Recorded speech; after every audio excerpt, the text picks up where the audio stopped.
8ஆம் அதிகாரம் 18ஆம் வசனத்தை நாம் இணைந்து கர்த்தருடைய நாள் வார்த்தையை வாசிப்போம்.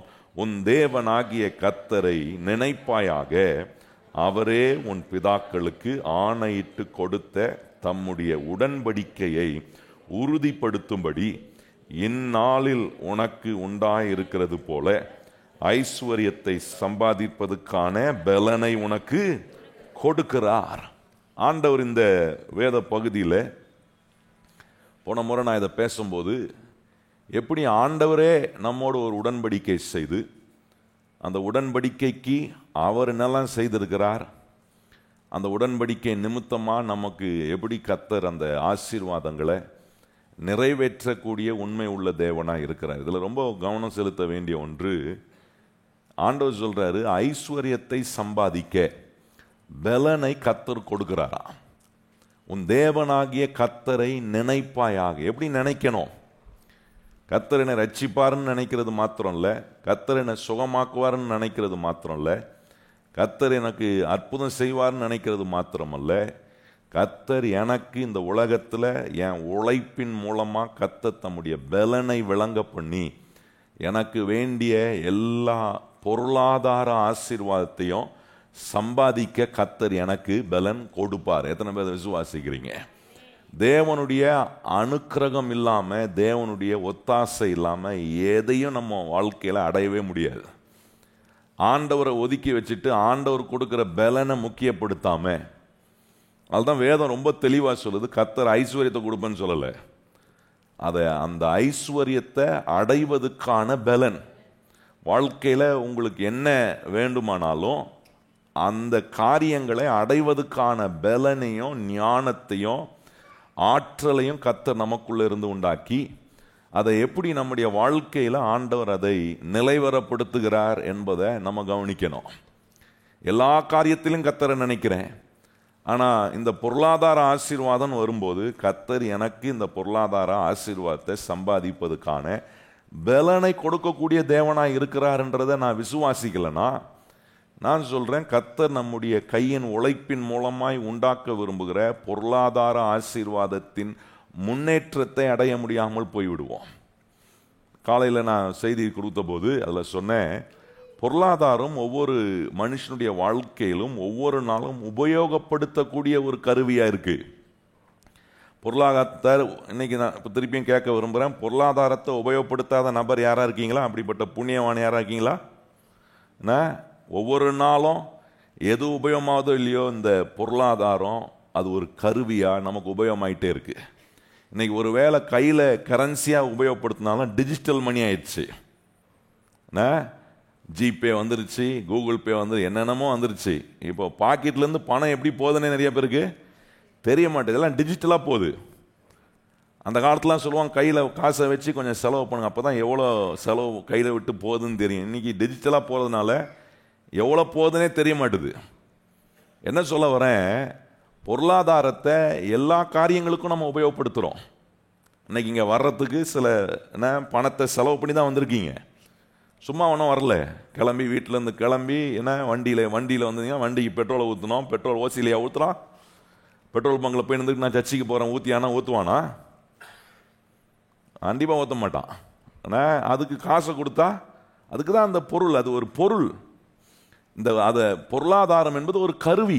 அதை பயன்படுத்தி என்னென்ன நன்மைகள் எல்லாம், என்னென்ன உபயோகரமான காரியங்கள் எல்லாம் தேவன் விரும்புகிற அவருடைய வேலைகளெல்லாம் செய்வதற்கு எப்படி ஒரு பொருளாதாரம் நம்முடைய சொந்த காரியங்களுக்கு எவ்விதமான விதத்தெல்லாம் அது பயன்படுகிறதோ, அந்த பொருளாதாரத்தை உபயோகப்படுத்தி தேவன் விரும்புகிற காரியங்களை செய்ய வைப்பதுக்கு ஆண்டவர் என்ன செய்கிறாருன்னா, உடன்படிக்கையை பண்ணி அந்த உடன்படிக்கையில் ஒரு காரியத்தை உறுதிப்படுத்துகிறாரு. இவைகளை சம்பாதிப்பதுக்கான, இந்த பொருளாதாரத்தை சம்பாதிப்பதுக்கான பலனை நான் உனக்கு கொடுக்குறேன்றாரு. இப்போ நல்லா கவனிக்க வேண்டியது, ஆபிரகாமை கர்த்தர் அப்படி தான் ஆசீர்வதிக்கிறாரு, ஈசாக்க கர்த்தர் அப்படி தான் ஆசீர்வதிக்கிறாரு, யாக்கோப கர்த்தர் அப்படி தான் ஆசீர்வதிக்கிறாரு. பஞ்சம் நிறைந்த இடத்துல கர்த்தர் அவர்களை செழித்தோங்கு பண்ணக்கூடிய வேலைகளை செய்கிறார். இதெல்லாம் கொஞ்சம் யோசித்து பார்க்கணும். இன்றைக்கி நம்ம கஷ்டம், நம்ம பிரச்சனை இதையே சொல்லிக்கிட்டு இதே தட்டுப்பாடுலேயே ஓடிட்டு இருக்கக்கூடாது. வாழ்க்கையை எதில் பழகிட்டோம்னா தட்டுப்பாடுலேயே ஓட்டுறதை பழகிட்டோம். அந்த தட்டுப்பாடுல இருந்து வெளியே வருவதற்கு கர்த்தர் ஐஸ்வர்யத்தை சம்பாதிக்க பலன் கொடுப்பேன்னு சொல்லியிருக்கிறாரே, அவர் பலன் கொடுத்தா தட்டுப்பாடுல நான் இருக்க வேண்டியதில்லை. நல்லா கொஞ்சம் சிந்திக்கணும் நான் சொல்றத. கர்த்தர் எனக்கு பலன் கொடுக்குறாரு, கர்த்தருடைய வார்த்தையை கேட்குறேன், நான் அறிவடைகிறேன், வாழ்க்கையில் காரியங்கள்லாம் புரிஞ்சுக்கிறேன், ஆனால் இன்னும் தட்டுப்பாடுலே இருக்கிறேன் அப்படின்னா அது எப்படி பொருந்தும்? கர்த்தர் ஒரு மனுஷனுக்கு போதித்து அதுக்கு வேண்டிய பலனை, ஐஸ்வர்யத்தை சம்பாதிக்க, பொருளாதாரத்தை சம்பாதிப்பதுக்கான பலனை கொடுக்கும்போது, கர்த்தர் ஒரு மனுஷனுக்கு பலனை கொடுக்குறாருன்னா எல்லாவற்றையும் நியாயமாய் செய்ய வைப்பார். எத்தனை பேர் கையை உயர்த்தி ஆமென்னு சொல்றீங்க? அநீதியான காரியங்களுக்கு கர்த்தர் துணையை போகவே மாட்டார். உலகத்தில் சொல்கிறான் பாருங்க, ஸ்பீடு மணி, என்னென்ன மணியும் சொல்கிறான், அதுக்கெல்லாம் ஆண்டவர் துணை இருக்க மாட்டான். ஆண்டவர் ரொம்ப சிஸ்டமேட்டிக்காக நம்முடைய வாழ்க்கையை, நம்முடைய பிரயாசத்தை எப்படி படிப்படியாக கர்த்தர் ஆசீர்வதித்து அதை தேவன் எப்படி பெருகப்படுத்தக்கூடிய விதத்தில் காரியங்களை செய்கிறார் என்பதை ஆண்டவர் ரொம்ப அற்புதமாக சொல்ல. அப்போ இங்கே இந்த வேத வசனம், இந்த 18ஆம் வசனத்தில் ஒரு காரியத்தை அறிந்து கொள்கிறோம். அது என்னென்னா, செழிப்பதுக்கான ஒரு உடன்படிக்கையை கர்த்தர் செய்கிறார். நல்லா கவனிக்கணும். அதை யார் செழிப்பதுக்காக? நான் செழிப்பதுக்கான ஒரு உடன்படிக்கையை கர்த்தர் என்னோட செய்கிறார். கையை உயர்த்தி சொல்லுங்க, நான் செழிப்பதுக்கான உடன்படிக்கையை கர்த்தர் என்னோட செய்கிறார். ஏன்னா நான் உங்களுக்கு காண்பித்தேன் ஒரு போன முறை நான் இதை பேசும்போது, இந்த உடன்படிக்கைக்கு நீங்கள் ஒன்றுமே செய்யலை. தேவன் தம்முடைய ஜீவனை கொடுத்து தாம் அவருடைய ரத்தத்தை சிந்தி நம்மோட வாலண்டரியா அவர் உடன்படிக்கை. அந்த காலத்தில், ஆதி காலத்தில் உடன்படிக்கை செய்யணும்னா 2 சம்பந்தப்பட்ட ஆட்களும் அதுக்கு ஒரு ஒப்பந்தத்துக்குள்ள வரணும். ஒரு உயிரை பலி செலுத்தணும், அல்லது ரத்தத்தை அவர்கள் அடையாளமாக வைத்து ரத்தம் சிந்தப்படணும். அந்த ரத்தத்துக்கு என்ன அடையாளமாக 2 பேரும் உடன்படிக்கை செய்வாங்க. உடன்படிக்கை செய்யும் போது ஒன்று ஸ்மால் குரூப்பாக இருப்பாங்க, வீக் குரூப்பாக இருப்பாங்க, இன்னொருத்தர் ஸ்ட்ராங் குரூப்பாக இருப்பாங்க. இப்படிப்பட்டவங்க தான் உடன்படிக்கை செய்வாங்க. நீங்கள் கவனிச்சு பாருங்க, வேதத்தில் கூட நிறைய இடத்துல அதை பார்க்க முடியும். இஸ்ரவேல் ஜனங்களோட அநேக தேசங்கள், சிறிய சிறிய தேசங்கள் உடன்படிக்கை செய்து கொண்டாங்க. ஏன்னா அந்த இஸ்ரவேல் ஜனங்களோட உடன்படிக்கை பண்ணோன்னு அந்த சின்ன சின்ன தேசங்களுக்கு தெரியுது. ஏன் தெரியுதுன்னா, கர்த்தர் இவங்களோட இருக்கிறார், இவங்க எங்கே போனாலும் வெற்றி வருது, இவங்க எதை செய்யணும்னு நினச்சாலும் செய்து முடிக்கிறாங்க. அதனால இவங்க கிட்ட நம்ம ஒம்ப வச்சுக்கூடாது, எந்த ஒம்பம் இவங்க கூட நம்ம பண்ணக்கூடாது, அதனால அவங்களோட போய் ஒரு ஒப்பந்தம் பண்ணிடலாம். ஒரு முறை பாருங்க, ஈசா கிட்ட அந்த அமலேக்கியர்கள் உடன்படிக்கை செய்யறாங்க. என்ன சொல்றாங்க? நாங்க உமக்கு விரோதமா எதிர்த்து நின்றோம், நாங்க எதிர்க்க நீ வளர்ந்துகிட்டே இருக்கிற, நீ பெருகிட்டே போற, அதனால இனி உன்னோட நாங்க எதிர்த்து நிக்கிறதுக்கு எங்களுக்கு அது நியாயமா இருக்காது, மாறாக உன்னோட ஒரு உடன்படிக்கை செஞ்சுக்கிறோம் அப்படின்னு உடன்படிக்கை செய்யறாங்க பாருங்க. அதுதான் அதுக்கு அந்த அடையாளம். வீக்கான ஒரு நபர் ஸ்ட்ராங்கான ஒரு ஆளோட உடன்படிக்கை செய்யற, அது நியாயமான உடன்படிக்கை. நல்லா கவனிச்சு பாருங்க. ஆண்டவர் மனுஷனோட உடன்படிக்கை செய்யறா, ஆண்டவர் என்ன வீக்கானவரா? ஆண்டவர் நம்ம தான் வீக்கானவங்கன்னு தெரிஞ்சு ஆண்டவர் என்ன பண்றாரு, அந்த மெத்தடியை மாத்தி சொல்றாரு, நான் நீ வீக்கானவன் தெரிஞ்சோம், நானே உனக்காக உன்னோட ஒரு உடன்படிக்கை செய்யறேன். அதனால தான் அவர் நம்மளை மீட்டு கொண்ட தேவனா இருக்க. வேதம் அப்படி ரொம்ப தெளிவா சொல்லுவார், சாபத்திலும் பாவத்திலும் இருந்த நம்மளை அவர் மீட்டு கொண்டு இன்றைக்கு உங்களையும் என்னையும் அவருடைய பிள்ளையா வச்சிருக்கிறாரு. எத்தனை பேருக்கு தெரியும் இது நீங்க செஞ்ச காரியமா? நீங்க தான் ஆண்டவருக்கு பிள்ளையா மாறணும்னு தீர்மானிச்சதுனால நீங்க அவருடைய பிள்ளையா மாறினீங்களா? கிடையாது. அவர் நம்மளை தேடி நம்மளை அவர் மீட்டு கொண்டு இன்னைக்கு கிருபையாய் விசுவாசத்தை கொண்டு நான் ரட்சிக்கப்பட்டிருக்கேன். எத்தனை பேர் அப்படி ரட்சிக்கப்பட்டவங்க கையை உயர்த்தி சொல்லுங்க. ஆண்டவரே, எனக்கு நீர் கொடுத்திருக்க ரட்சிப்பு ஆண்டவரே கிருபையினால, ஆண்டவரே அதை விசுவாசித்ததுனால எனக்கு என்ன பண்ணப்பட்டிருக்கிறது, கொடுக்கப்பட்டிருக்கு. அதுக்கு நான் என்ன செஞ்சேன்? நீங்க என்ன செஞ்சீங்க? அதுக்கு ரட்சிப்புக்கு என்ன செஞ்சீங்க? இந்த மீட்புக்கு நீங்கள் என்ன பண்ணோம்? ஒண்ணுமே பண்ணல. எனக்காக ஒருத்தர் சிலுவையில் பலியானார், என் பாவத்தை நீக்குவதற்காக தம்முடைய ஜீவனை கொடுத்திருக்கிறார். இதெல்லாம் கேட்க கேட்க அந்த அறிவு வர வர நான் விசுவாசிக்கிறேன், இந்த இயேசுவை ஆண்டவரா மாறணும், இந்த இயேசுவை நான் தெய்வமா வைத்துக் கொள்ள வேண்டும் என்று ஒரு ஆசை வந்துச்சு பாருங்க. அந்த ஆசை என்ன பண்ணுதுன்னா, அவர் மேல உள்ள விசுவாசத்தை உண்டாக்குது. அந்த விசுவாசம் என்ன செஞ்சுச்சு, இன்னைக்கு அவருடைய பிள்ளையா நம்மளை மாத்தி இந்த காரியத்தை தேவன் நமக்காக செய்திருக்கிறார். ஒரு நாள் அதை மறந்துடக்கூடாது. இவ்வளோ நம்மளை பாவத்திலிருந்து சாபத்திலிருந்து மீட்டு உடன்படிக்கை செஞ்சவர், ரட்சிக்கப்பட்ட பிறகு நான் அவருடைய பிள்ளையான பிறகு இன்னும் தட்டுப்பாடுலையும் இன்னும் குறையிலையும் இருக்கிறத பார்த்து அவர் சும்மா இருப்பாரா? கொஞ்சம் கவனிச்சு பாருங்க.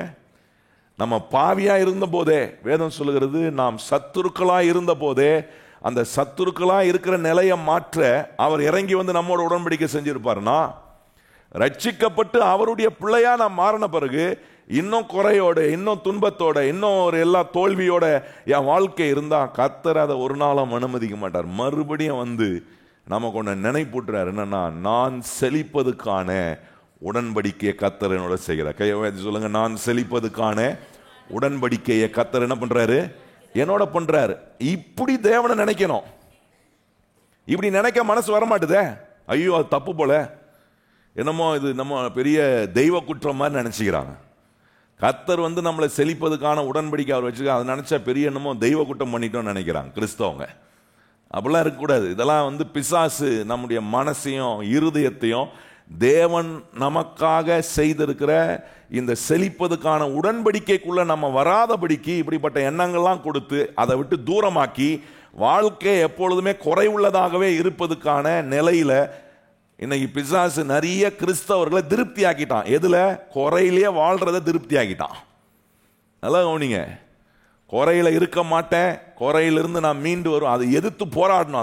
அந்த செயலெல்லாம், அந்த சூழலெல்லாம் எதிர்த்து போராடணும்.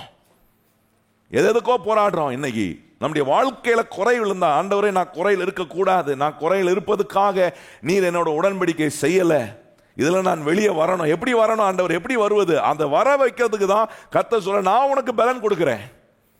ஐஸ்வர்யத்தை சம்பாதிக்க, வாழ்க்கையின் எல்லா காரியங்களும் தோல்வியில் இருக்கீங்களா, ஜெயிப்பதுக்கான பலனை கொடுப்பார். சோர்ந்து போயிருக்கீங்களா, நம்பிக்கை கொடுத்து உங்களை பலப்படுத்துவார். சமாதானம் இல்லாமல் இருக்கிறீங்களா, சமாதானத்தை கொடுத்து உங்களை பலம் உள்ள ஒரு பாத்திரமா மாற்றுவார். சந்தோஷம் இல்லாமல் இருக்கிறீங்களா, கர்த்தர் அவருடைய சந்தோஷத்தை கொடுத்து கர்த்தருக்குள் மகிழ்ச்சியா இருப்பதே உங்க பலன்றதை காட்டுறதுக்கான வேலைகளை கர்த்தர். எத்தனை பேர் நம்புறீங்க இதெல்லாம் கர்த்தர் செய்வாருன்னு?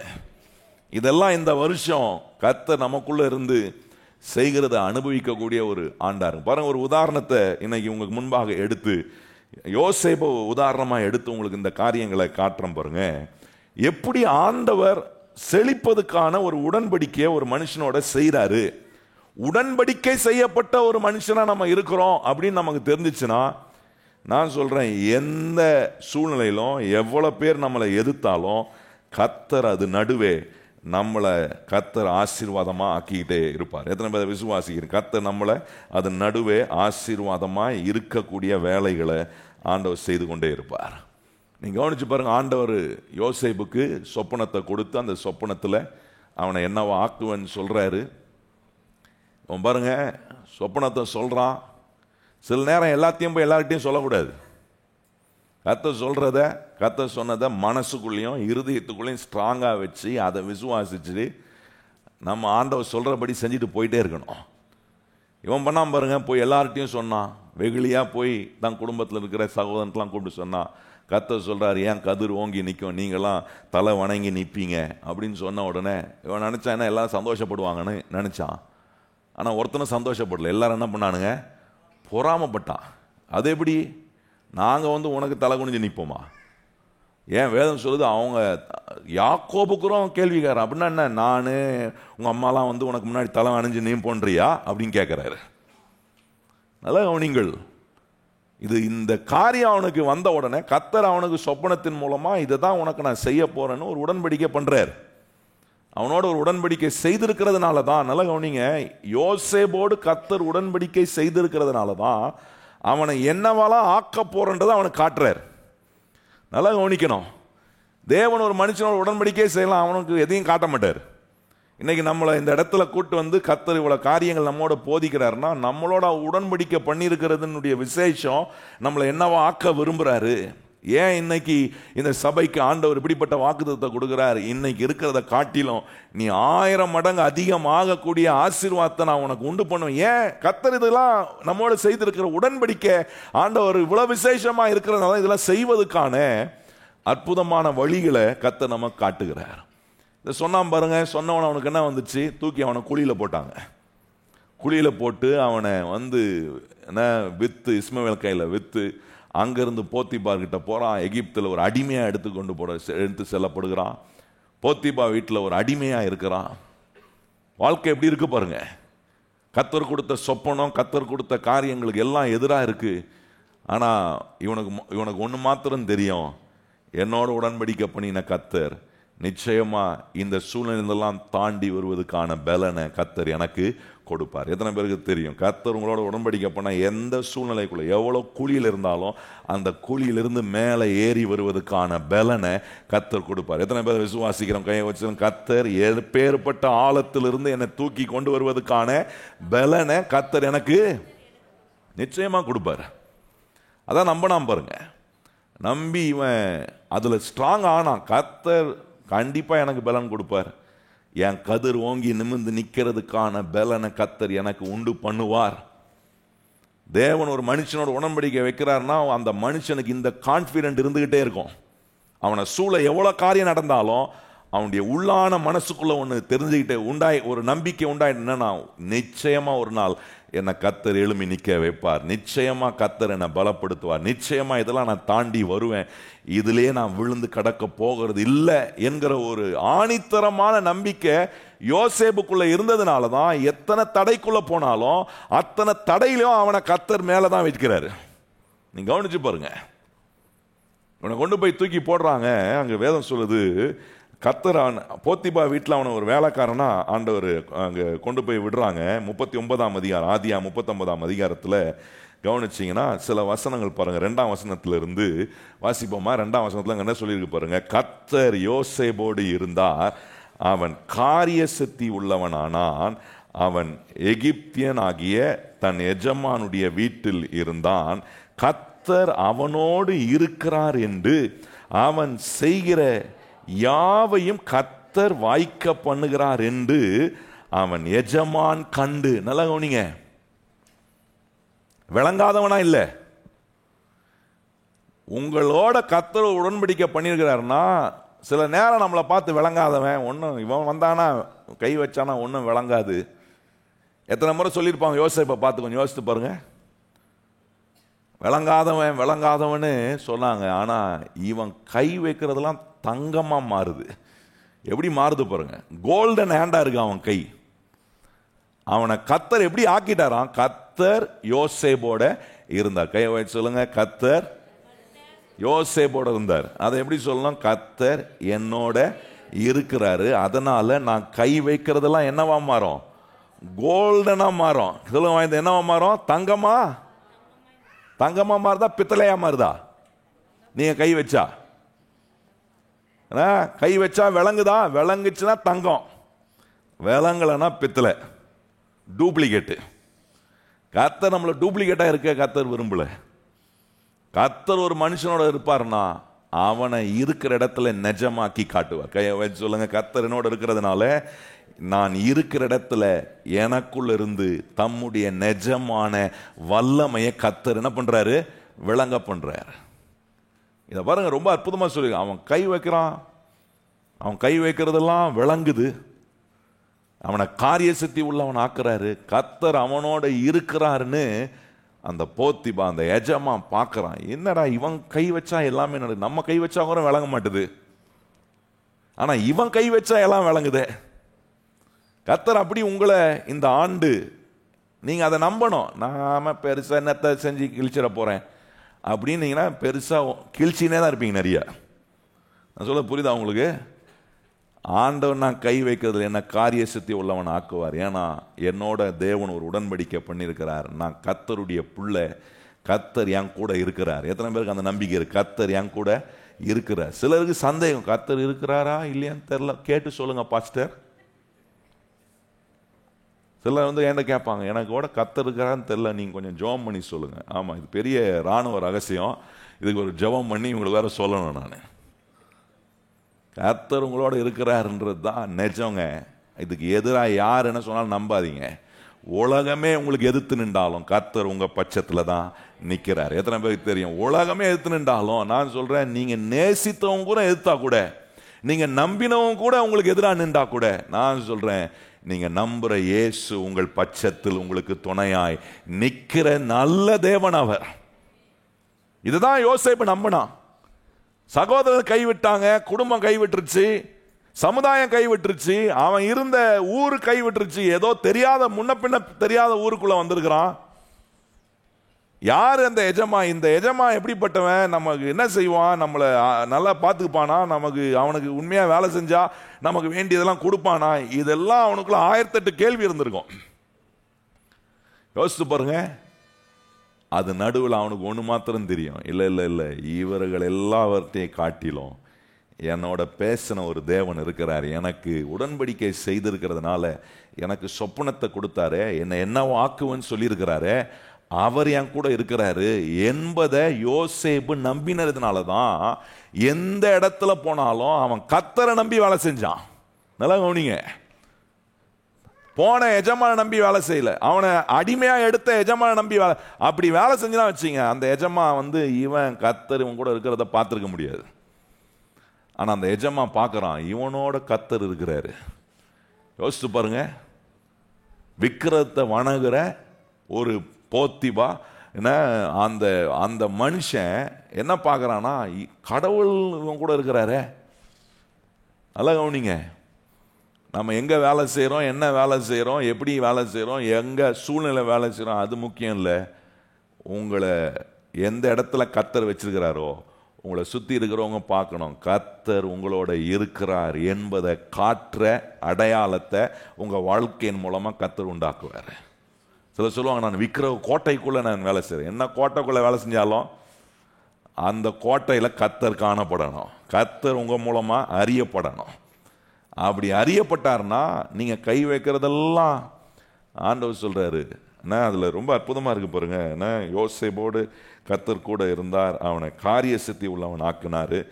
சொல்றாரு பாருங்க, கர்த்தர் அவனோடு இருக்கிறார் என்று அவன் எஜமான் அவன் செய்கிற யாவையும், அதை பாருங்க, அதான் ரொம்ப, அவன் செய்கிற யாவையும் கர்த்தர் வாய்க்க பண்ணுகிறார் என்று அவன் எஜமான் கண்டு.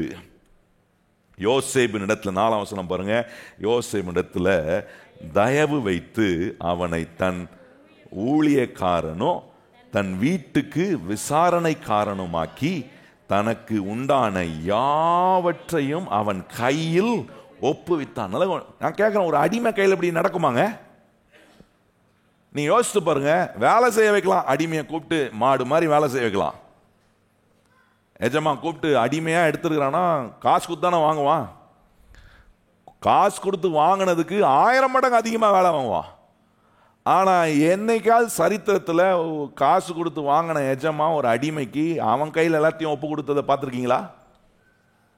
நீங்க யோசேப்புடைய கதையை பாருங்க. நீங்க யோசேப்புடைய கதை, அவன் எங்கெல்லாம் தள்ளப்பட்டானோ அங்க எல்லா இடத்திலும் அவனை எந்த இடத்துக்கு தள்ளினாங்களோ அந்த இடத்துல இருக்கிற தலைவன் என்ன பண்றான்னா எல்லாத்தையும் அவன் கையில கொடுக்குறான்.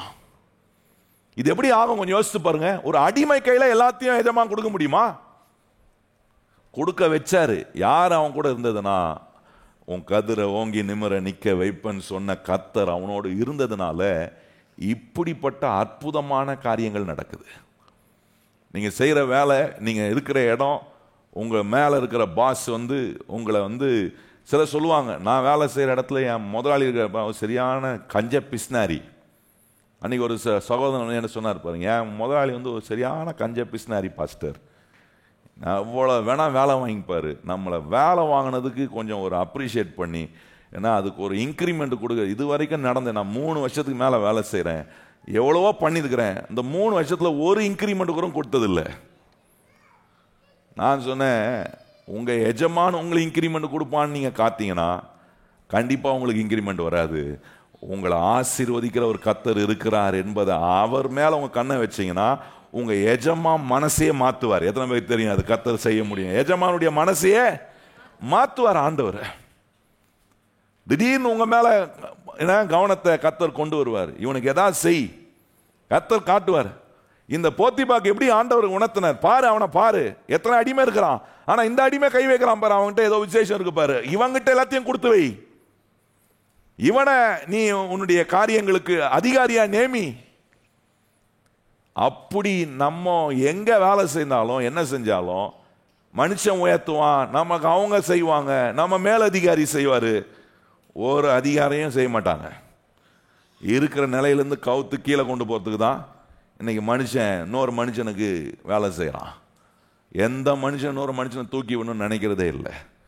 நம்மளை உயர்த்துறது கர்த்தர் ஒருவர் மாத்திரம்தான். அதுதான் தாவீது சொல்றாரு, எந்த மனுஷனையும் உயர்த்துவது உம்மாலே ஆகும். எத்தனை பேர் கையை உயர்த்தி சொல்றீங்க, நான் ஆராதிக்கிற கர்த்தர் ஒருவரே என்னை உயர்த்துகிறவராக இருக்கிறார். அவர் என் கூட இருக்கிறதுனால நான் செய்வதெல்லாம் வாய்க்க பண்ணுவார். கையை வச்சு, நான் செய்வதெல்லாம் ஏன் வாய்க்குது? கர்த்தர் என்னோட உடன்படிக்கை பண்ணியிருக்கிறார். அந்த உடன்படிக்கையை நான் மதிக்கிறேன், அந்த உடன்படிக்கையை நான் கீழ்ப்படுகிறேன், அந்த உடன்படிக்கையை நான் நம்புறேன். நல்லா கவனிங்க, என்ன நடந்தாலும் நான் எது மேல நம்பிக்கை இல்லை, எனக்கு வாக்கு பண்ணினவர் எனக்கு பலன் கொடுப்பேன்னு சொல்லியிருக்கிறாரே.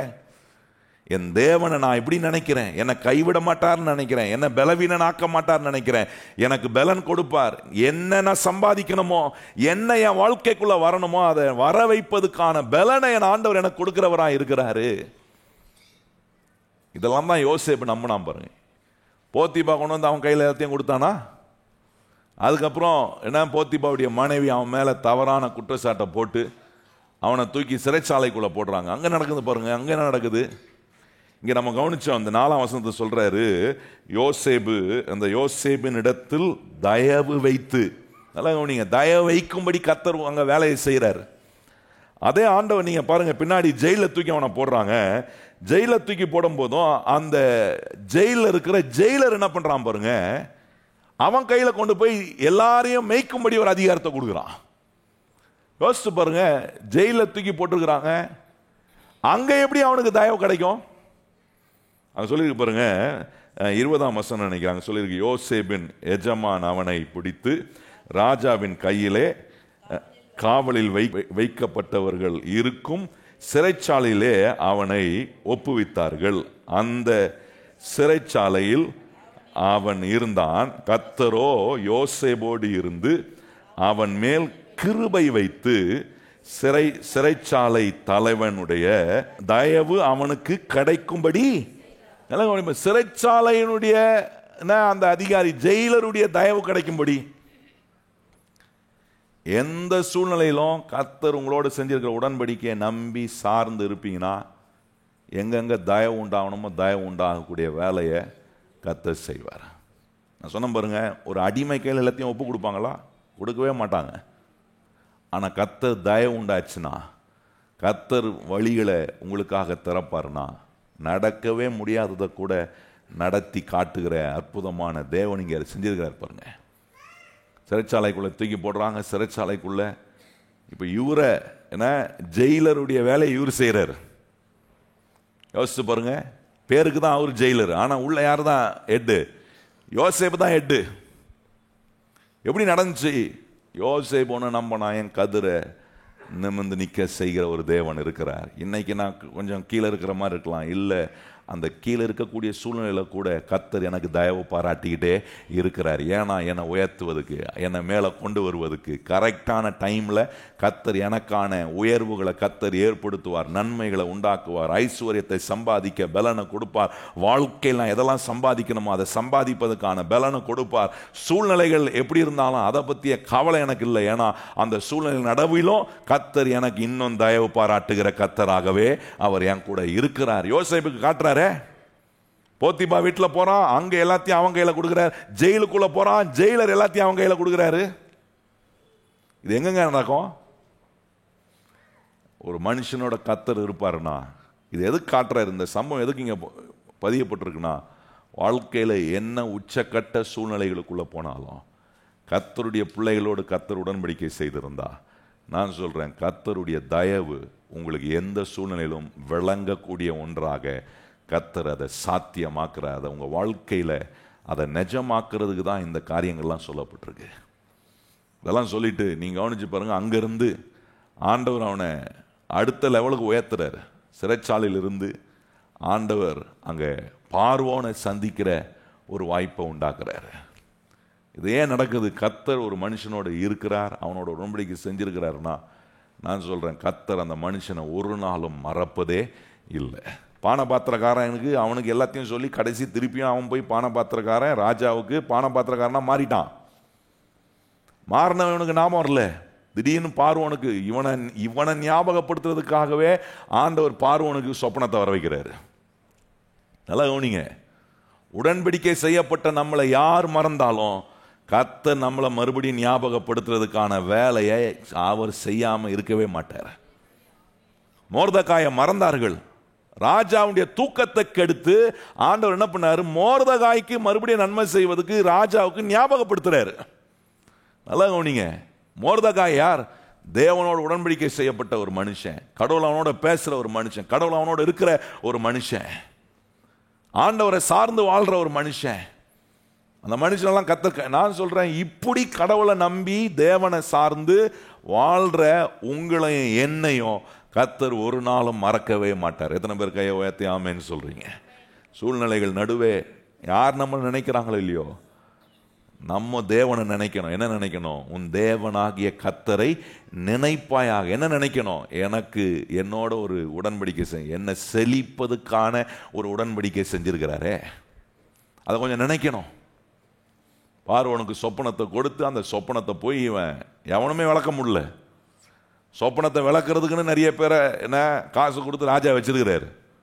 காசு கொடுத்து வச்சிருக்கிறவனால ஒரு சல்லி பைசா பிரயோஜனம் இல்லை. இவன் வரான், சிறைச்சாலைக்குள்ள இருந்து வெளியே வரான். இங்கே ஒருத்தன் இருக்கிறான் யோசேப்புன்னு, அவன் கிளீனாக அக்கு வேற ஆணி வேற கரெக்டாக சொல்லுவான் அப்படின்னு சொன்ன அவனை வர வச்சு பார்வோனுடைய சொப்பனத்துக்கு விளக்கத்தை கொடுக்குறான். பார்வோனை அசந்து போகிறான். எங்கேயா இருந்த? இப்படிப்பட்ட ஒரு மனுஷன் நான் இதுவரைக்கும் பார்த்ததே இல்லையே.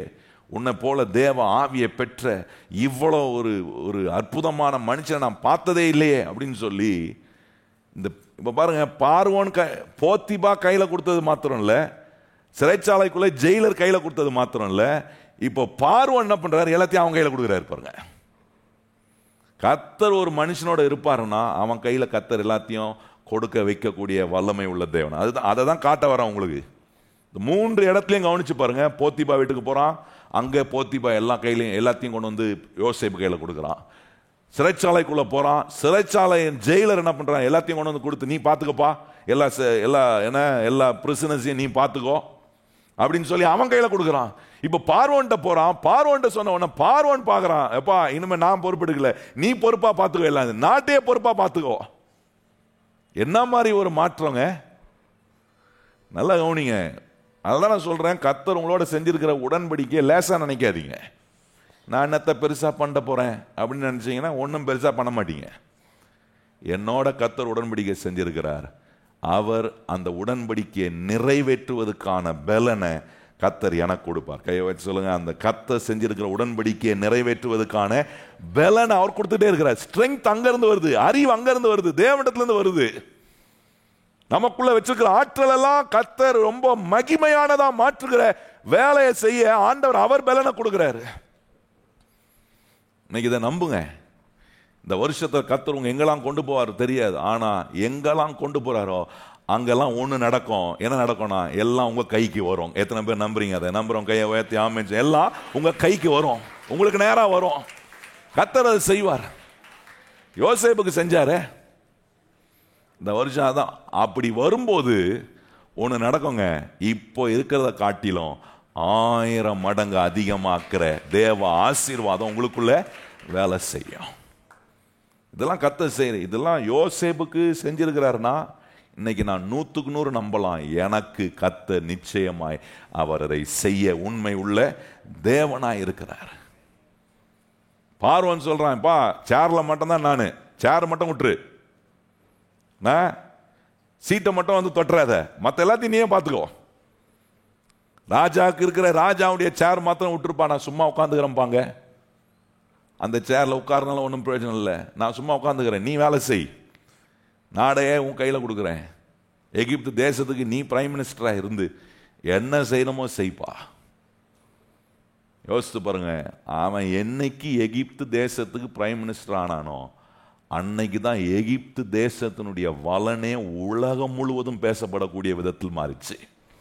நல்லா கவனிக்கணும். அதெல்லாம் நீங்க ஒரு கடவுளால் ஆசீர்வதிக்கப்பட்ட ஒரு மனுஷன், கடவுள் ஒரு மனுஷனோட உடன்படிக்கை செய்யும் போது அந்த மனுஷன் எங்க இருக்கிறானோ, நான் சொல்றேன், அந்த மனுஷன் நிமித்தமா எல்லா பொருளாதார நிலைகளை, எக்கனாமியுடைய பொசிஷனையே கர்த்தர் மாற்றக்கூடிய விதத்தில் கர்த்தர் நம்ம மூலமாக வேலை செய்வார். இதை நீங்கள் நம்பணும். என்ன கொண்டா செய்வார்? வீட்டில் இருக்கிற எக்கனாமியை மாற்ற முடியல, எங்கேருந்து போய் நாட்டில் எக்கனாமியை மாற்றுவேன் இப்படி நினச்சிங்கன்னா ஒன்றும் மாறாது. யோசேப்பு அவன் இதெல்லாம் கர்த்தர் சொல்லும் போது அதை விசுவாசிக்கிறான். எஸ், கர்த்தர் எனக்கு செய்வார். சொன்ன சாதாரண ஆர்டினரியாக இருந்த ஒரு நிலையிலிருந்து கர்த்தர் எத்தனை சூழ்நிலையை தாண்டி என்னை கொண்டு வந்திருக்கிறாரு. வாழ்க்கையை கொஞ்சம் யோசித்து பாருங்கள். எத்தனை தடைகள் வந்துச்சு உங்கள் வாழ்க்கையில். எத்தனை முறை பிசாசு உங்களை ஒன்றும் இல்லாமல் ஆக்கணும்னு நினச்சானே, அதிலெல்லாம் கர்த்தர் உங்களை காப்பாற்றி இன்னும் உயிரோட வச்சு உங்களை ஒவ்வொரு நிலையும் தாண்டி வர வச்சிருக்கிறாரு. ஏன் தெரியுமா? இதை காட்டிலும் மேலான காரியங்களை கர்த்தர் உங்களை கொண்டு செய்வதற்கான அடையாளத்தை நீங்க புரிந்து கொள்ள வேண்டும் என்பதற்காக தான் இதெல்லாம் தாண்டி வர வச்சிருக்கிறாரு. என்னையோ நினைச்சிருப்போம் இது எப்படி மீண்டு வரும், அதுல மீண்டு இருக்கிறனே, மீண்டு வர முடியாது நினைச்சதெல்லாம் கர்த்தர் நம்மளை மீண்டு வர செஞ்சிருக்கிறாரு. எத்தனை பேருக்கு அப்படி ஆண்டவர் செஞ்சிருக்கிறாரு? எத்தனையோ காரியங்களை மீண்டு வந்திருக்கிறோமே. எவ்வளவு அருமையான வேலைகளை கர்த்தர் நமக்குள்ள இருந்து ஆண்டவர் செஞ்சிருக்கிறார் பாருங்க. பார்வோன் அவன் கையில் கொடுத்துட்டு எல்லாவற்றுக்கும் அவனை அதிகாரியா.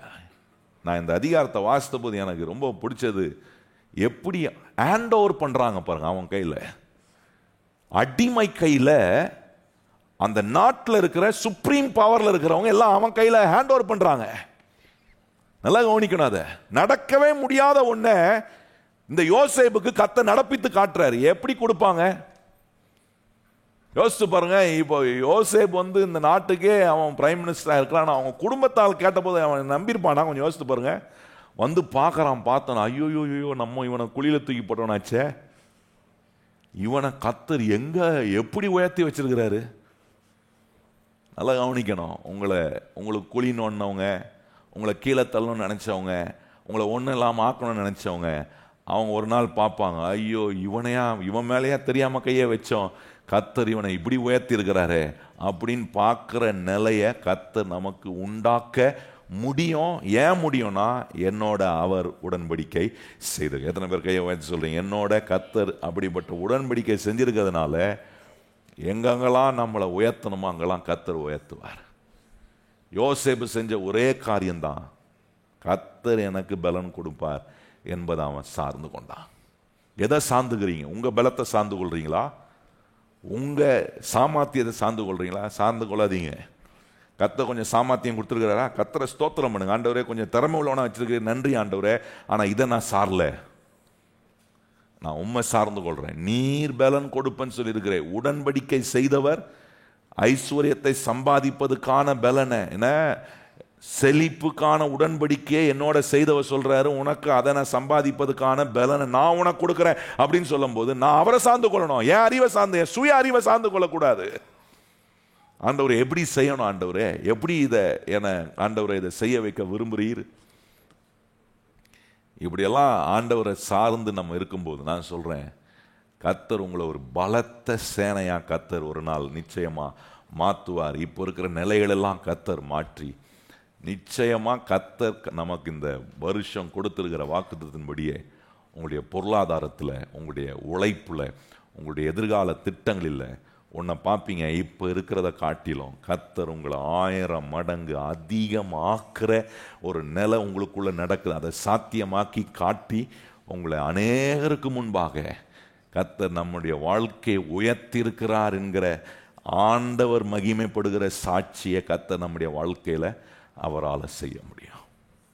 இப்படிதான் பாருங்க, எகிப்தில் இந்த யோசேப்பு இப்படி ஆண்டவர் அவனை உயர்த்தி அவன் கையில் எல்லாத்தையும் கொடுத்த போது, தேவன் ஆபிரகாம், ஈசாக், யாக்கோப் என்கிற முப்பிதாக்கள் கொடுத்த வாக்குத்தத்தின்படி இஸ்ரவேல் ஜனங்கள் 70 பேரா உள்ள போறான்.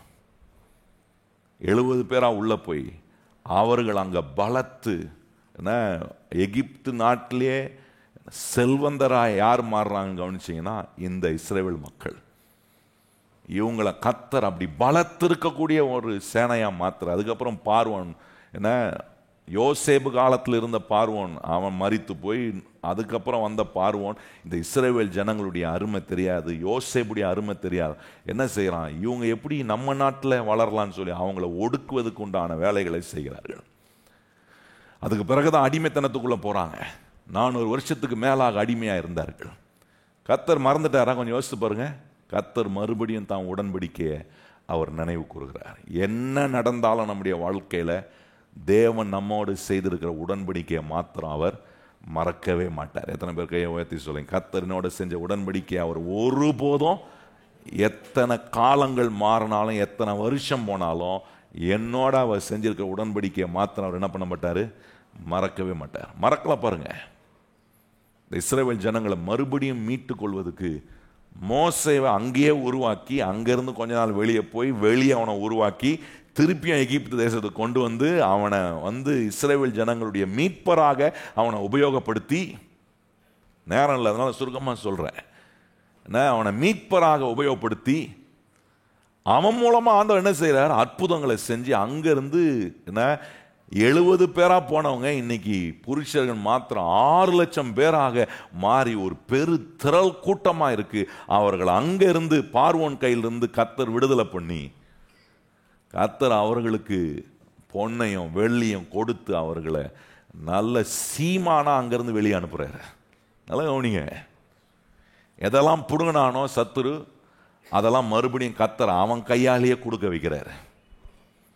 அதான் இந்த காலையில் சொன்னேன், எப்படி ஆண்டவர் பொருளாதார ஆசீர்வாதத்தை கொண்டு வர்றாருன்னா, துன்மார்க்கம் கையில் இருக்கிற ஐஸ்வர்யத்தை நீதிமான் கைக்கு வர வைப்பாரா. நல்லா கவனிக்கணும், அதை உங்கள் கைக்கு வர வைப்பார். இது எப்படி ஆகும், அந்த வேலையை அவர் எடுத்துப்பார். நம்ம கவனம் செலுத்த வேண்டியது, நான் கர்த்தருடைய பார்வையில் நீதிமானா, நல்லவனா, கர்த்தர் சொல்றதெல்லாம் புரிந்து கொள்ளக்கூடிய புத்திமானா நான் இருப்பேனா. துன்மார்க்கம் கையில் இருக்கிற ஒன்றுத்துக்கும் உபயோகமாகாம என்ன கோடிக்கணக்காக வச்சுக்கிறான் பாருங்க, நிறைய எல்லாத்தையும் சேர்த்து சேர்த்து மூட்டை கட்டி சுருட்டி அதை வச்சுக்கிட்டு ஒன்றும் பிரயோஜனம் இல்லாமல், பண ஆசை உள்ளவனா, தெய்வ பக்தி இல்லாமல், கடவுளுடைய நோக்கத்துக்காக உபயோகப்படுத்தாமல் அதை வச்சிருக்கிறவன் கையிலிருந்து ஆண்டவர் அதை உருவி கர்த்தர் என்ன பண்ணுறாரா, நீதிமான் கையில் கொடுப்பாரா. இதெல்லாம் இதெல்லாம் நம்முடைய வாழ்க்கையில் கொஞ்சம் சிந்திக்கணும். ஆண்டவரே, என்ன உம்முடைய பிள்ளையா மாற்றி என்ன நீதிமானா வச்சிருக்கிறீரே, எனக்குள்ள உம்முடைய ராஜ்யத்தை வச்சிருக்கிறீரே, அந்த ராஜ்யத்தை குறித்த ஆண்டவர் அறிவை எனக்கு கொடுக்கிறீரே, நீர் எனக்கு கொடுக்கும் எல்லாவற்றையும் நான் உமக்கென்று பயன்படுத்தக்கூடிய, உம்முடைய நோக்கத்தை அறிந்து பயன்படுத்தக்கூடிய ஒரு சிந்தனை, ஒரு புத்தி எனக்கு இருக்கும்னா கர்த்தர் சொல்ல உன் கையில கொடுப்பேன். அதெல்லாம் என்கிட்ட வந்தா நானும் பதுக்கிறவனா இருக்கிறேன்னு சொன்னா கர்த்தர் என்கிட்ட கொடுக்கவே மாட்டார். நல்லா கவனிக்கணும், இன்னைக்கு நிறைய கிறிஸ்தவங்க வந்த உடனே பதுக்கிறவங்களா ஆயிடுறாங்க. கர்த்தர் என்ன பொருளாதார செழிப்பை கொடுக்கும்போது வந்தவொடனே ஆண்டவரே ஸ்தோத்திரம் ஆண்டவரேன்ட்டு ஆண்டவருக்கு ஒரு ஸ்தோத்திரம், அதோட போச்சு எல்லாம் அப்படியே சுருட்டி அவங்க பதுக்கிறவங்களா மாறிடுறாங்க. அதனால ஆண்டவர் அதுக்கப்புறம் உனக்கு அந்த நன்மை பெருகவே மாட்டுது. கிறிஸ்தவங்க பதுக்கிறவங்களா இருக்கக்கூடாது, ஆண்டவருடைய நோக்கத்தை அறிந்து உபயோகப்படுத்துறவங்களா. அதனால தான் ஆண்டவர் இஸ்ரவேல் ஜனங்க கையில் மறுபடியும் துன்மார்க்கம் கையில் இருந்த ஆஸ்தியை எடுத்து, இவங்களுடைய ஆஸ்தியை தான் திருடினான் அவன், திருடி அவங்க காசையே எடுத்து அவங்களுடைய வெள்ளியும் பொண்ணையும் வச்சுக்கிட்டு எந்த மாதிரி பண்ணானா, காலைல சொன்ன பாருங்க, இஸ்ரவேல் ஜனங்க கையில் இருந்த வெள்ளியும் பொன்னியும் அவங்ககிட்ட இருந்து அவங்க நாட்டில் வாழும்போது உருவுறதுக்கு எகிப்தியம் உட்காந்து யோசிச்சு என்ன பண்ணான் தெரியுமா, அந்த நாட்களில் எல்லா பொருளும் என்ன வாங்குறது, அந்த நாட்களில் எக்கனாமி ரன் ஆனதே இந்த வெள்ளியும் பொன்னின் மூலமாக தான் ரன் ஆகும். அதான் கரன்சி அந்த நாட்களில். இந்த எகிப்து என்ன பண்ணானா, இந்த வெள்ளியும் பொன்னியும் இவன் கையிலேருந்து வாங்குறதுக்கு அந்த நாட்டில் ஒரு சட்டத்தை கொண்டு வரான். என்ன சட்டம் கொண்டு வரான்னா, இனி இந்த வெள்ளியும் பொண்ணும் செல்லாது, நாங்கள் உண்டு பண்ணுற மரக்காசு தான் செல்லும்னு சொன்னான். மரக்காசு தான் செல்லும்னா இவங்க என்ன பண்ண வேண்டியதாக இருக்குது, வேறு வழி இல்லாமல் சாப்பாடை வாங்கணும், அதை பண்ணணுன்றதுக்காக இவங்ககிட்ட இருக்கிற வெள்ளிய பொண்ணெல்லாம் கொடுத்து, வெள்ளி பொண்ணை கொடுத்து மரக்காசை வாங்குறான். ஒரு உட்பீஸ்னால் செய்யப்பட்ட ஒரு காயினை வாங்குறான். இப்படி தான் எகிப்தியன் இஸ்ரவேல் கையில் இருந்த எல்லா வெள்ளியும் பொன்னியும் உருவினான். ஆண்டவர் பார்க்குறாரு, 400 வருஷத்துக்கு முன்னாடி உருவனியா, 400 வருஷம் நீ எப்படி சேர்த்து வச்சிருப்ப, இவங்ககிட்ட இருந்து வாங்கினதை வச்சு குமிச்சிருக்கிறல்ல. இப்போ ஆண்டவர் சொல்றாரு, என் பிள்ளைங்க போகும்போது நீ குமிச்சு வச்சிருக்கிறதெல்லாம் திருப்பி அவங்க கையில் கொடு. ஆண்டவர் சொல்ல, போய் கேளு. வேதம் சொல்லுறது, இவங்க போய் கேட்டாங்களாம். கேட்ட உடனே இந்த எகிப்தியர்கள் குவிச்சு வச்சிருந்தான் பாருங்க, இவங்ககிட்ட வாங்கின வெள்ளியும் போனையும் எடுத்து அள்ளி மூட்டை கட்டி கொடுத்தானுங்க.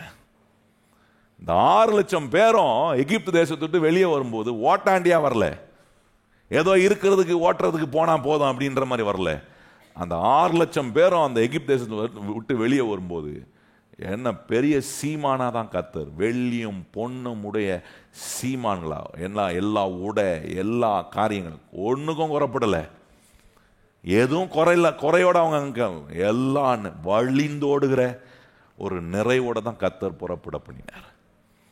நான் சொல்றேன், இப்படி தேவன் நம்மோட செஞ்சிருக்கிற செழிப்பதுக்கான உடன்படிக்கையை கொஞ்சம் யோசிங்க, கொஞ்சம் திங்க் பண்ணுங்க. எல்லாத்துக்கும் திங்க் பண்றேன் ஆண்டவர், எல்லா காரியங்களையும் கடவுள் நினைக்கிறேன். என் வியாதி நேரத்தில் கடவுள் நினைக்கிறேன், என் பலவீன நேரத்தில் கடவுள் நினைக்கிறேன், ரட்சிப்புக்கு அவர் தான் நான் நினைக்கிறேன், என்னுடைய மீட்பர் நான் நினைக்கிறேன், என்னை விடுவிக்கிறவர் நினைக்கிறேன், பொருளாதார ஆசீர்வாதத்தை கொடுக்கிறவரும் அவர் தான் கொஞ்சம் நினைங்க. நினைச்சிங்கன்னா கொஞ்சம் புத்தி வரும். புத்தி வந்துச்சுன்னா ஆண்டவரே உம்முடைய பலன் எனக்கு வேணும், ஐஸ்வர்யத்தை சம்பாதிக்க ஆண்டவரே நீர் பலன் கொடுக்குறேன்னு சொல்லியிருக்கிறேன், நான் உம்முடைய பலனை சார்ந்துக்கிறேன். பணம் சம்பாதிக்கிறது குறிக்கோள் இல்லை. அதான் சொன்ன பாருங்க, பணம்னு போயிடக்கூடாது. உலகத்தான் அதில் பணம் போயிடுறான். நான் கர்த்தருடைய பலனை சார்ந்துக்கிறேன், நான் கர்த்தருடைய ராஜ்யத்தை தேடுறேன், கர்த்தரை நான் என் வாழ்க்கையில் முதலிடத்துல வைக்கிறேன். அதனால வேதம் சொல்கிறது, இவைகள் எல்லாம் உனக்கு கூட கொடுக்கப்படும் என்று சொல்லியிருக்கு. இவ்விதமான விதத்தில் கர்த்தர் நம்மோடு செய்திருக்கிற, நம்மளை செழிப்பதுக்காக நம்மோட கர்த்தர் ஒரு உடன்படிக்கை செஞ்சிருக்கிறேன். எத்தனை பேர் கையை வச்சு சொல்லி, நான் செழிப்பதுக்காக என்னோட கர்த்தர் ஒரு உடன்படிக்கை செஞ்சு. நிச்சயமா இந்த சத்தியங்களை வர வர வர வாரெல்லாம் கேளுங்க. கேட்க கேட்க உங்களுக்கு ஒரு நம்பிக்கை வரும். இல்லை நம்ம இப்படி இருக்கக்கூடாது, இத்தனை நாள் கோட்டை விட்டுட்டோம், கோட்டை விட்டதெல்லாம் சேர்த்து பிடிக்கணும். பிடித்து ஆண்டவர் நம்மளை எல்லார் மத்தியிலும் கர்த்தர் நம்மளை ஆசீர்வாதமாக வைப்பார். நிறைய பேர் நினச்சிக்கிறான், கிறிஸ்தவத்துக்கு வந்துட்டா எல்லாத்தையும் நம்ம விட்டுறணும், எல்லாத்தையும் நம்ம பறி கொடுத்துடணும் அப்படின்னு நினைக்கிறேன். கிடையவே கிடையாதுங்க. கர்த்தருக்குள்ள ஒரு மனுஷன் வரும்போது அவனை ஆவி ஆத்துமா சரீரம் எல்லா விதத்திலும் கர்த்தர் அவனை நல்லா ஆக்குறார். நல்ல ஒரு நிலைக்கு கர்த்தர் அவனை உருவாக்கி கொண்டு வர்றார். நான் நம்புகிறேன், இங்கே வந்திருக்கிற உங்கள் ஒவ்வொருவரையும் கர்த்தர் இன்னும் நல்லா ஆக்குவதற்கான திட்டங்களை கர்த்தர் வச்சிருக்கிறார். அதுதான் ஆண்டவர் சொல்கிறார், நீ இப்போ இருக்கிறத பார்க்கிலும் 1000 மடங்கு அதிகமாகும்படி கர்த்தர் நம்மளை ஆசீர்வதிக்கிறார். எத்தனை பேர் இந்த ஆசீர்வாதம் எனக்கு கர்த்தர் கொடுக்கிறார் என்பதை நான் விசுவாசிக்கிறேன். யோசேப்பு இதெல்லாம் விசுவாசிச்சான். கர்த்தர் அவன் கையில் எல்லாத்தையும் கொண்டு வந்து கொடுக்குறாரு. வேற என்ன செஞ்சான் யோசேப்பு? யோசித்து பாருங்க. போய் மொட்டி போட்டுக்கிட்டு மண்டாடிக்கிட்டு என்னமோ போட்டு எதாவது பண்ணிட்டு இருந்தானா? கர்த்தரை நம்பினான். எனக்கு விரோதமாக எத்தனை பேர் எழும்பினாலும் கர்த்தர் என் பட்சத்தில் இருக்கிறார். கர்த்தர் என்னை விட்டு அவர் விலகுவதில்லை. அவர் எனக்கு கொடுத்த வாக்குத்தத்தத்தை அவர் நினைக்கிறார், நானும் நினைக்கிறேன், நான் அதை மதிக்கிறேன் என்று ஆண்டவரை ரொம்ப கெட்டியாக பிடிச்சிட்டாங்க. இந்த வருஷம் ஒன்றை நீங்கள் முடிவெடுங்க, ஆண்டவரை என் வாழ்க்கையில் என்ன நடந்தாலும் உண்மை நான் நல்ல கெட்டியாக உறுதியாக நான் உண்மை பிடித்துக்கொள்ள முடியும், வார்த்தையை பிடித்துக்கொள்கிறேன், முடிய வாக்குத்தத்தை பிடித்துக்கொள்கிறேன். எது வேணாலும் மாறும், எது வேணாலும் அழிந்து போகும், அழியாத ஒன்று கர்த்தருடைய வார்த்தை மாத்திரமே. வானம் பூமி ஒளிந்தாலும் அவருடைய வார்த்தை ஒருபோதும் ஒளிந்து போகாது. அந்த தேவனுடைய வார்த்தை தான் இன்னைக்கு உங்களோட கர்த்தர் பேசியிருக்கிறார். இந்த நம்பிக்கையோட உங்கள் வேலைகளை உங்களுடைய முயற்சிகளை செய்யுங்க. நிச்சயமாக ஒன்று பார்ப்பீங்க, உங்களை ஆசீர்வதிக்கிற கர்த்தர் உங்களுக்கு வேண்டிய ஆசீர்வாதத்தை நீங்கள் உங்கள் வாழ்க்கைக்குள்ளே அடைவதற்கு கர்த்தர் உங்களுக்கு பலனை கர்த்தர் கொடுக்குற தேவன். ஆண்டவர் உங்கள் பக்கத்துலேருந்து பலனை கொடுத்துக்கிட்டே இருக்கு. யோசேப்புக்கு கூட இருந்து பலனை கொடுத்துக்கிட்டே இருந்தான். அதான் அவன் செஞ்சதெல்லாம் வாய்ச்சிச்சு. தேவனுடைய பலனை யோசேப்புடைய வாழ்க்கையிலேருந்து எடுத்துட்டு பாருங்க, அவன் 0. ஆனால் யோசேப்புடைய வாழ்க்கையில் கர்த்தர் கொடுத்த பலத்தை வச்சு அவனை பாருங்க, அவனுடைய வாழ்க்கை பிரம்மாண்டமாச்சு.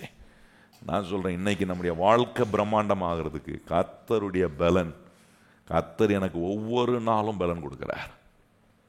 நிறைய இடத்துல சங்கீதக்காரன் சொல்கிறான் பாருங்க, ஏன் கர்த்தரை பார்த்து இப்படி புகழ்றான் சங்கீதக்காரன் சொல்கிறான், என் பலனாகிய கர்த்தாவே உம்மில் நான் அன்பு கூறுறேன். ஏன்னா அவனுக்கு தெரியுது கர்த்தருடைய பலன் இல்லாமல் ஒன்றும் ஒரு சல்லி பேச நான் பிரயோஜனம் இல்லை. ஆனால் கர்த்தர் எனக்கு பலன் கொடுப்பார்னா எத்தனை பேர் எனக்கு விரோதமாக வந்தாலும் கர்த்தர் என் கூட நின்று அதெல்லாம் என்னை தாண்டி வர கர்த்தர் எனக்கு உதவி செய்ய. எத்தனை பேர் நம்புறீங்க இந்த வருஷம் அப்படி கர்த்தர் எல்லாவற்றையும் தாண்டி வர கர்த்தர் எனக்கு அவர் பலன் கொடுக்குற நல்ல தேவன். எழுமி நிற்போம், நம்ம ஜெபம் பண்ணலாம். எங்கள் நல்ல ஆண்டவரே, இன்றைக்கு நீர் எங்களோடு செய்திருக்கிற உடன்படிக்கை எவ்வளோ விலையேறப்பெற்றது. நாங்கள் இந்த உடன்படிக்கைக்கு ஒன்றும் செய்யலை, நீர் தான் இந்த உடன்படிக்கை உண்மையே எங்களுக்காக கொடுத்திருக்கிறீர். நீர் ஆண்டவரே, நாங்கள் செழிப்பதுக்கு எங்களோடு நீ செய்திருக்கிற உடன்படிக்கையை நாங்கள் மதிக்க இன்றைக்கு எங்களுடைய உள்ளத்துக்குள்ள ஆண்டவர் உம்முடைய உடன்படிக்கை எவ்வளோ விளையாடப்பட்டது என்பதை காட்ட யோசேப்பை உதாரணமாக எடுத்து காட்டியிருக்கிறேன்.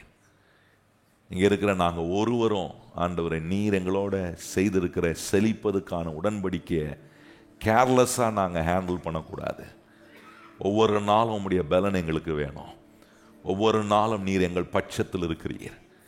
யார் எங்களுக்கு விரோதமாக இருந்தாலும், சூழ்நிலைகள் ஆண்டவரே எது எங்களுக்கு விரோதமாக இருந்தாலும், நீங்கள் எங்களுக்கு துணையாக நிற்கிற ஒரு நல்ல தேவன் என்பதை ஆண்டவரே நாங்கள் ஒவ்வொரு நாளும் ருசி பார்க்க எங்கள் நல்ல தேவன் நீர் எங்களுக்கு கிருபை பாராட்டும்படி நாங்கள் செபிக்கிறோம்.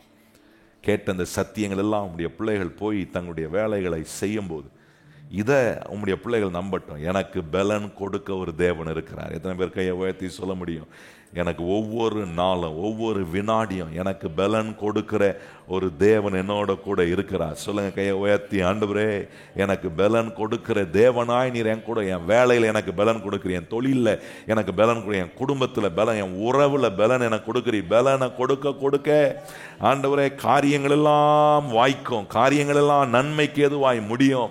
ஆண்டவரே யோசேப்புக்கு காரியங்கள் எல்லாம் வாய்த்ததுக்கு ஒரே காரணம், கர்த்தர் நீர் அவனுக்கு பலனை கொடுக்கக்கூடிய தேவனாய் கூட நீர் இருந்ததினாலே தான் நடந்துச்சு. ஆண்டவரே எங்க கூடிய நீர் இருக்கிறீர். நிச்சயமா இப்படி எங்களை நீர் ஒவ்வொரு நாளும் பலப்படுத்தி உம்முடைய மேலான கிரியைகளை நாங்கள் அனுபவிக்க கிருபை செய்யும். உம்முடைய பிள்ளைகளை நீர் ஆசீர்வதித்து இந்த ஆண்டு உம்முடைய பலனை சார்ந்து நீர் எங்களோட செய்திருக்கிற செழிப்பதற்கான இந்த உடன்படிக்கையை நாங்கள் நம்பி இப்போ இருக்கிறத காட்டிலும் 1000 மடங்கு அதிகமாகும்படி எங்களை நீர் ஆசீர்வதிக்கிறீர் என்பதை நாங்கள் விசுவாசித்து ஒவ்வொரு நாளும் இந்த நம்பிக்கையோடு நாங்கள் எங்கள் வேலைகளை, எங்கள் முயற்சிகளை, எங்கள் நாளை நாங்கள் துவங்க கர்த்தர் எங்களுக்கு கிருபை செய்யும்.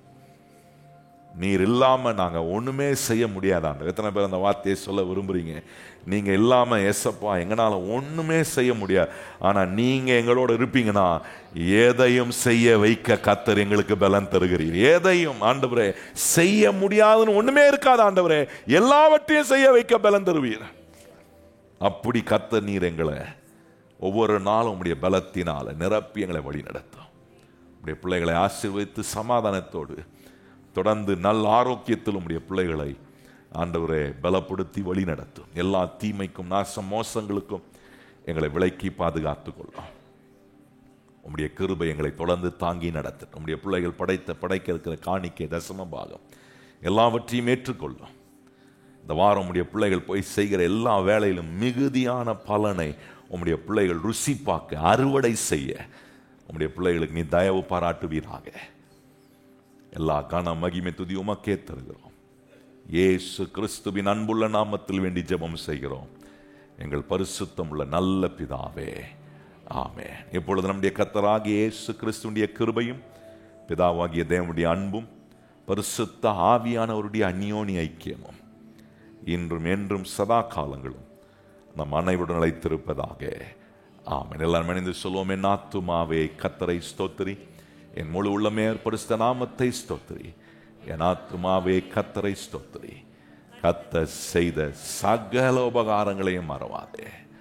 ஆமென்.